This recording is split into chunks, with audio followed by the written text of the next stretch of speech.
Have you ever felt like your studies are just this massive struggle, a constant uphill climb?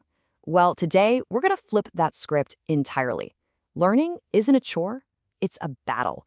And the good news is, like any battle, it can absolutely be won if you have the right strategy.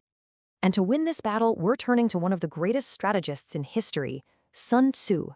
This one sentence, this is our entire game plan. And trust me, it's not just about war. It's about conquering literally any challenge. And that includes your education. So, let's just be direct about it. I want you to start thinking of your courses as a military campaign. Your exams? Those are the major battles. And what we're doing right now? This is your battle plan for achieving a total, decisive victory. Right, so every single successful campaign begins long before the first shot is ever fired. Phase 1 is all about reconnaissance and intelligence.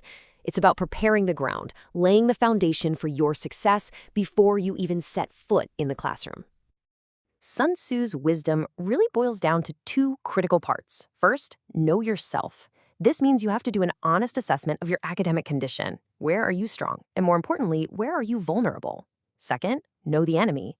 This is all about understanding the course material, inside and out. You see, you can't win with just one of these. It's the combination of self-awareness and subject mastery that creates a winning strategy. Okay, so how do you get to know yourself, really? Think of this as your personal mission briefing. Don't just glance at old report cards. Interrogate them.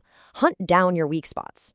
Then go back and reinforce those foundations by reviewing old material. This isn't about feeling bad about past mistakes. It's about building a much stronger base for all your future victories. This level of prep work is exactly what the scientist Louis Pasteur, a true general in his own field, was talking about. He said, "Chance favors only the prepared mind." Think about that. What people call luck on an exam is almost always the direct result of excellent, thorough preparation. So with that idea of preparation locked in, let's talk about our second pillar, knowing the enemy. Why is it so strategically important to look ahead and anticipate what a course is going to throw at you? Because anticipation is a massive strategic advantage. It's like scouting the terrain before battle. By reading ahead, or just looking over the syllabus, you're tackling difficulties before they even become difficulties. And that means way less effort and confusion later on. You're basically warming up before the race even starts. All right, our reconnaissance is complete. Now we move to phase 2. This is about shaping the battlefield itself. We're going to create the absolute best conditions, both inside your head and in your environment, to make sure you can learn as effectively as possible. First up, the mental battlefield. You have to walk into a lecture with some enthusiasm and a core belief that you can understand this stuff. The second you decide a subject is too hard, you've already surrendered the high ground before the fight has even begun. Next, let's talk about your emotional state. It's incredibly hard to learn if you're distracted by personal drama or stress. A clear mind is a focused mind, period.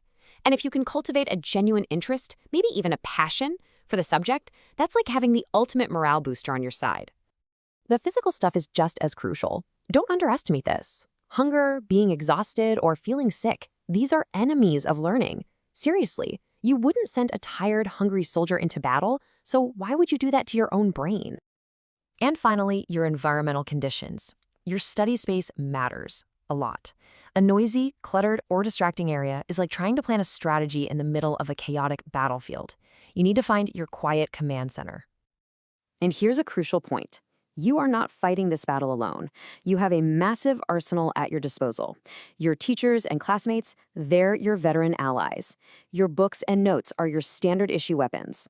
And all those digital tutorials and videos online, that's your advanced air support.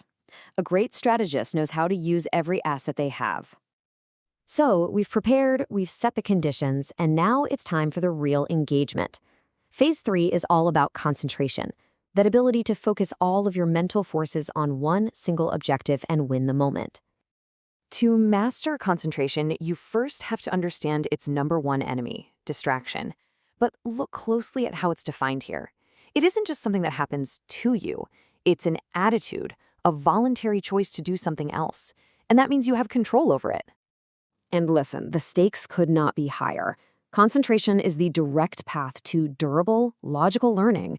Distraction, on the other hand, leads straight to delays, confusion, and, well, failure. It's literally the difference between a successful operation and a total disaster. This simple proverb really says it all, doesn't it? You can't chase two rabbits at once. The human brain just isn't built for true multitasking when it comes to deep learning. When you try to split your focus, you just end up doing neither task very well. So what's the secret to maintaining that laser focus? It's logic. This means you stop just memorizing random facts and you start actively working to understand the underlying structure, the reasoning of a subject. Your goal is to see the connections, to grasp the why behind the what. When you do that, your focus has a clear path to follow. Okay, we're at the final phase. We've won the engagement through concentration. But how do we secure that victory for the long term?